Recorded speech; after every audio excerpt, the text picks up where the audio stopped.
Halo teman-teman semuanya, perkenalkan nama saya Bella Natania Syanturi dengan nomor induk mahasiswa 2103642 dari kelas 2A Administrasi Pendidikan. Pada saat ini saya akan menjelaskan materi dari bab yang ke-9 yang berjudul Kepuasan Kerja dalam Organisasi. Kepuasan kerja merupakan salah satu faktor yang mempengaruhi perilaku seseorang dalam berorganisasi. Bab ini terdiri dari 3 submateri. Yang pertama ada pengertian kepuasan kerja, yang kedua ada faktor yang mempengaruhi kepuasan kerja, dan yang ketiga ada pengukuran kepuasan kerja. Langsung saja kita mulai pada materi yang pertama, yaitu pengertian kepuasan kerja. Di sini terdapat beberapa definisi atau pengertian dari kepuasan kerja yang disampaikan oleh para ahli. Yang pertama ada pengertian menurut Frenwick yang dituliskan dalam bahasa Inggris, yang artinya kepuasan kerja didefinisikan sebagai tingkat orientasi afektif individu terhadap peran yang dimainkannya dalam sebuah organisasi, atau secara sederhana dapat diartikan sebagai tingkat kepuasan atau seberapa besar seseorang menyukai pekerjaannya atau perannya dalam organisasi. Yang kedua ada definisi kepuasan kerja menurut Robert Kreitner dan Angela Konicki. Mereka mendefinisikan kepuasan kerja sebagai suatu efektivitas atau respon emosional terhadap berbagai aspek pekerjaan. Kemudian Robbins menyatakan definisi kepuasan kerja sebagai sikap umum terhadap pekerjaan seseorang yang menunjukkan perbedaan antara jumlah penghargaan yang diterima pekerja dengan jumlah yang mereka yakini seharusnya mereka terima. Yang terakhir ada pengertian kepuasan kerja menurut Gibson. Gibson mendefinisikan kepuasan kerja sebagai sikap yang dimiliki para pekerja tentang pekerjaan mereka atau hasil persepsi mereka tentang pekerjaan. Dari beberapa definisi tersebut, dapat disimpulkan bahwa kepuasan kerja adalah keadaan emosional seseorang terhadap pekerjaannya, apakah ia menyenangi pekerjaan tersebut atau tidak. Kepuasan kerja biasanya selalu dikaitkan dengan bagaimana respon pegawai terhadap apa yang diberikan organisasi kepada mereka sebagai imbalan terhadap pekerjaan yang sudah mereka lakukan. Selanjutnya, kita akan melihat faktor-faktor apa saja yang mempengaruhi kepuasan kerja. Kepuasan kerja biasanya banyak dipengaruhi oleh reward atau penghargaan dan punishment atau hukuman yang diterima dan dipersepsi oleh individu yang bersangkutan.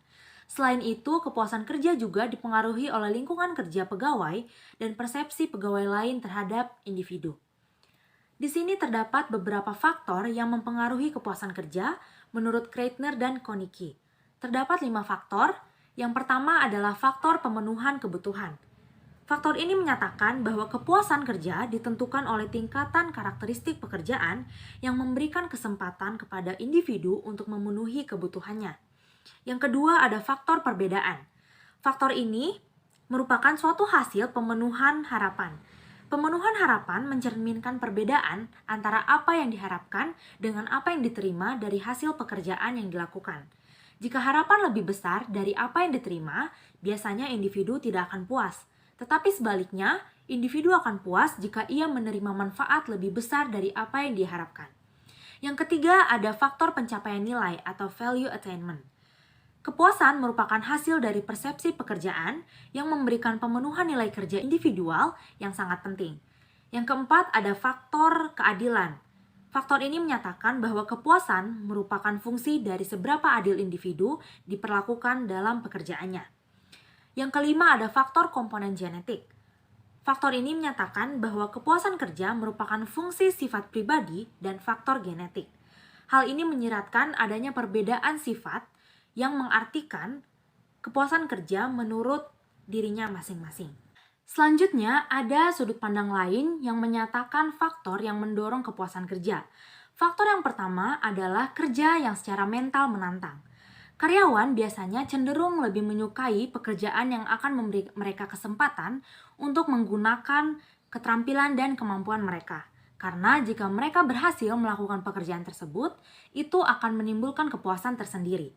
Pekerjaan yang kurang menantang akan menciptakan kebosanan, tetapi pekerjaan yang terlalu menantang akan menciptakan frustasi dan perasaan gagal. Faktor yang kedua adalah ganjaran yang pantas. Setiap karyawan pastinya menginginkan sistem upah dan kebijakan profesi yang adil dan sesuai dengan pengharapan yang mereka inginkan. Yang ketiga ada faktor kondisi kerja yang mendukung.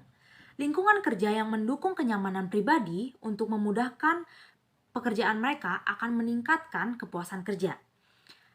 Begitu juga dengan rekan kerja yang mendukung.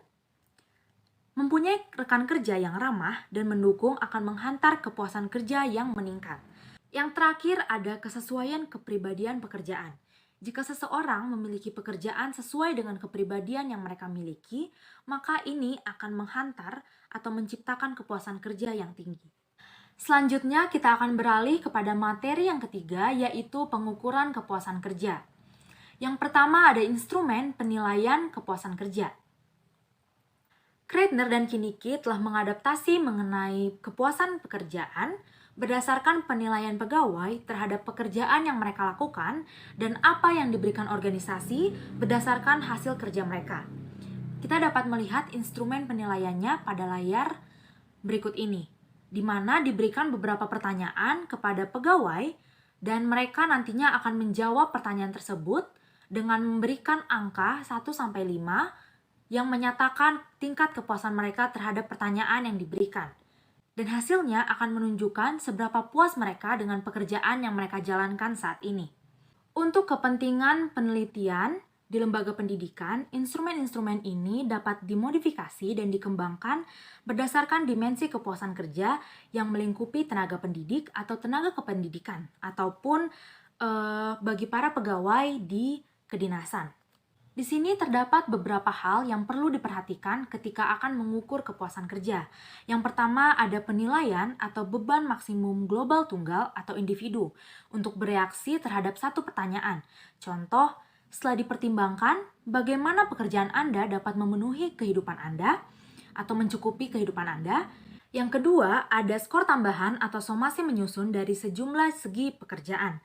Kita dapat mengidentifikasi unsur-unsur kunci dalam suatu pekerjaan dan meminta perasaan karyawan satu sama lain, kemudian menjumlahkannya untuk mendapat keseluruhan skor kepuasan kerja.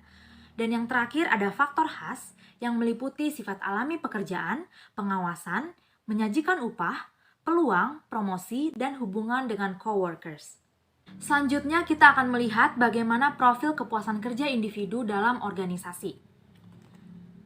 Kepuasan kerja setiap individu atau pegawai memungkinkan untuk mendorong dirinya agar terus menghasilkan kinerja yang lebih tinggi. Penelitian Goodhue dan Thompson menyatakan bahwa pencapaian kinerja individual berkaitan dengan pencapaian serangkaian tugas individu. Contohnya adalah dengan memberikan penghargaan kepada karyawan terbaik setiap bulannya, karena hal ini akan menimbulkan kepuasan kerja bagi karyawan tersebut. Lebih dari itu, karyawan lain juga akan termotivasi untuk melakukan kinerja yang terbaik agar mereka mendapatkan penghargaan pada bulan selanjutnya. Selanjutnya, kita akan melihat bagaimana hubungan kepuasan kerja dengan kinerja. Yang pertama ada efek kepuasan kerja pada kinerja. Efek kepuasan kerja pada kinerja karyawan dapat diidentifikasi pada beberapa hal berikut. Yang pertama, seorang pekerja yang bahagia adalah seorang pekerja yang produktif. Berdasarkan riset, menyatakan bahwa ada hubungan positif antara kepuasan dengan produktivitas. Hubungan lebih kuat bila perilaku karyawan dikendalikan oleh faktor-faktor luar, misalnya pekerja pasar saham.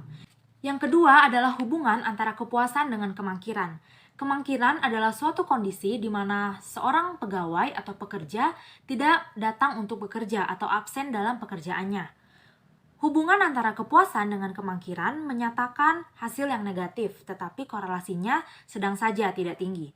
Karyawan yang tidak puas biasanya akan lebih besar tingkat kemangkirannya. Yang ketiga ada hubungan antara kepuasan dengan keluarnya karyawan.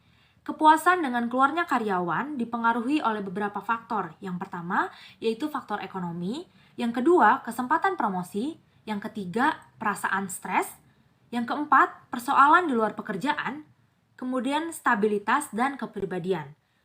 Yang terakhir, kita akan melihat bagaimana respon karyawan yang mengungkapkan ketidakpuasannya dalam bekerja. Yang pertama, dengan cara keluar atau exit. Biasanya pegawai yang memiliki tingkat kepuasan kerja yang rendah akan menyatakan perasaannya dengan keluar dari organisasi. Yang kedua yaitu dengan bersuara. Ketidakpuasan ditunjukkan dengan aktif dan konstruktif. dengan maksud mencoba untuk memperbaiki kondisi. Yang ketiga yaitu kesetiaan. Ada juga pegawai atau karyawan yang dengan pasif menunggu membaiknya kondisi. Dan yang terakhir ada pengabaian. Dalam hal ini, ketidakpuasan diekspresikan dengan membiarkan kondisi yang buruk berlalu begitu saja. Sekian materi yang dapat saya sampaikan. Saya mengucapkan mohon maaf atas segala kekurangan dan juga kesalahan dalam penyampaian materi. Terima kasih. Halo teman-teman semuanya, perkenalkan nama